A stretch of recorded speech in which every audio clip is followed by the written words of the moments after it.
이제 8월 말에서 9월 초로 가는 시기가 돼서 상층에서 좀 찬 공기가 내려오는 시기거든요. 근데 이런 시기도 좀 늦춰지고 있는 것도 이런 원인으로 판단이 됩니다. 네, 이렇게 폭염만 있는 게 아니라 또 밤새 또 열대야가 나타났습니다. 이미 서울의 열대야 일수는 역대 1위를 기록을 했는데요. 지금 왜 이렇게 길어지는 겁니까? 네, 그러니까 연속으로 따지면 33일 연속으로 최장기 기록이고요. 토탈로 따지면 35일, 이제 내일까지 약간 30내일도 열대야가 예상되어 있으니까 네. 36일로 해서 아마 기록을 뗄 것 같은데, 열대야가 이어지는 이유는 습도가 높은 것이에요. 습도가 높은 주요 원인은 비는 그렇게 아주 지속적인 비가 내리지 않았지만 소나기가 자주 내리면서 수증기가 계속 공급됐고, 또 서해의 수온이 되게 높거든요. 그래서 서해에서 들어오는 공기들이 습기를 잔뜩 머물고 있어서 이런 것이 체감 온도를 높이는 원인이 됐던 것으로 보입니다. 체감 온도하고 습도는 아주 민감한 그 관계가 있어요. 그래서 예를 들어서 뭐 기온이 30도인데 습도가 95%라고 그러면 실제로 느끼는 기온은 33도, 3도까지 높거든요. 그러니까 밤의 기온이 떨어지지도 않고 습도가 높으니까 푹푹 찌는 그런 느낌을 새벽까지 받은 것으로 보입니다. 지금 오히려 태풍 종다리가 지나가고 난 뒤에 더 습해진 것 같은데요. 이게 태풍의 영향이 좀 있는 겁니까? 네, 태풍은 남쪽에서 올라오는 기상현상이죠. 그러니까 남쪽의 공기라는 것이 덥고 습한 것이 특징이에요. 그래서 태풍이 올라오게 되면 자연스럽게 더위가 더 이어지죠. 근데 보통 태풍이 지나가고 나면 그 공백을 북쪽의 찬 공기가 메우기도 하는데, 이래서 태풍이 지나면 좀 잠시 시원해지는 경우도 있는데, 올해는 뭐 태풍이 물러가도 그 태풍이 몰고 온 공기가 계속해서 영향을 주고 있기 때문에 이렇게 더위가 이어지는 것으로 보입니다. 네, 지금 일본으로 북상하고 있는 슈퍼태풍 산산의 소식도 있는데요. 이 태풍 산산 역시 좀 이전에 있었던 종다리와 같은 영향을 줄까요? 태풍 산사는 사실은 이번 종다리는 서해로 올라왔지만 태풍 산사는 일본을 향하고 있거든요.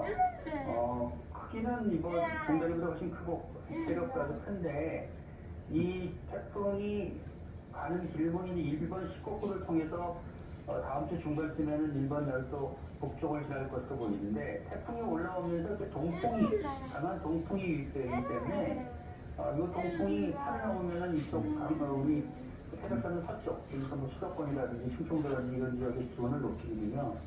그러니까 더운 공기가 올라오고 또 동풍도 이어지기 때문에 다음 주에도 무더운 날씨는 이어질 것으로 예상하고 있습니다. 네, 이제 많은 분들이 올해부터 매년 이렇게 습한 무더위가 이어지는 거 아니냐, 이런 걱정도 많이 하는 분들이 많습니다. 이 부분은 좀 어떻게 생각하십니까?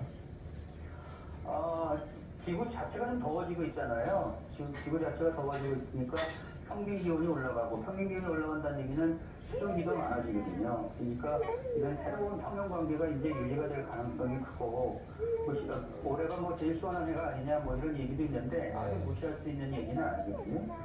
새로운 평형 관계가 형성이 되면 앞으로 계속해서 이렇게 여름에는 덥고 습한 날씨가 이어질 가능성이 높아서 내년 여름에도 올 여름과 같이 무더운 날씨가 이어질 가능성이 있습니다. 다만 이 새로운 평형 관계가 형성된다고 했는데, 어찌 보면 이제 우리가 경험하지 못한 기상현상들이 자주 나타나는 거거든요. 그래서 예측하기가 무척 어려워졌어요. 그래서 여름이 똑같은 패턴을 가지지는 않을 것으로 보이거든요. 그래서 올해가 덥고 습한 해가 이어졌다고 해서 내년은 꼭 그렇게 이어질 것 같지는 않습니다.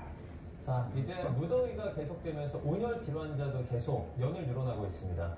일반적으로 건강한 사람의 체온은 뭐 36도에서 37.5도 정도라고 하는데, 이제 올여름은 사람이 이런 체온보다 더 높은 온도를 기록한 날이 많은 것 같아요. 이게 상당히 위험한 거라면서요? 체온을 높이면 사람들이 이제 이 신체의 리듬이 깨지죠. 그리고 이제 체온이 올라오게 되면 조절을 잘 못하죠. 그래서 상당히 큰 문제가 되는데, 특히 이제 심부 체온이라고 해서 사람 몸속에 있는 온도가 내려가지 않는 현상, 그것이 큰 영향을 주거든요.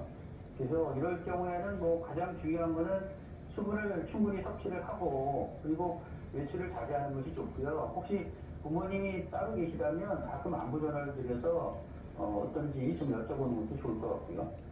그리고 농업 분야에서는 이제 말하자면 이제 벌레들이 좀 기승을 부리는 그런 것 때문에 병의 축이 더 늘 수도 있어요. 그래서 그런 것들은 주의를 좀 하셔야 되겠고, 축산업인 경우에도 집단폐사 같은 거, 수산업은 고수온의 집단폐사 이렇게 사람뿐만 아니라 동물들도 피해가 있다는 거 이런 것들은 충분히 대비를 좀 하시는 것이 좋겠습니다. 네, 이제 마지막으로 좀 짧게 좀 부탁드리겠습니다. 이 온열 질환 예방법 좀 어떤 게 있을까요?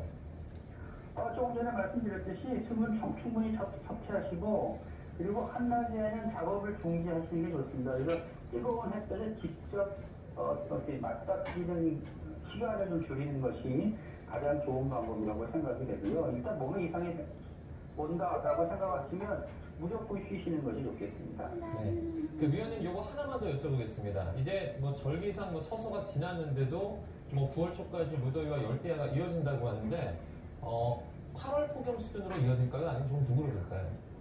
일단은 지금 예보를 보면요. 일요일날 기온이 좀 떨어져요. 일요일날 기온이 떨어져서 서울하고 이거 큰 도시 말고 뭐 경기도 일부분이라든지 아니면 지방의 소도시는 열대야가 잠시 주춤할 것으로 예상이 되고요. 네.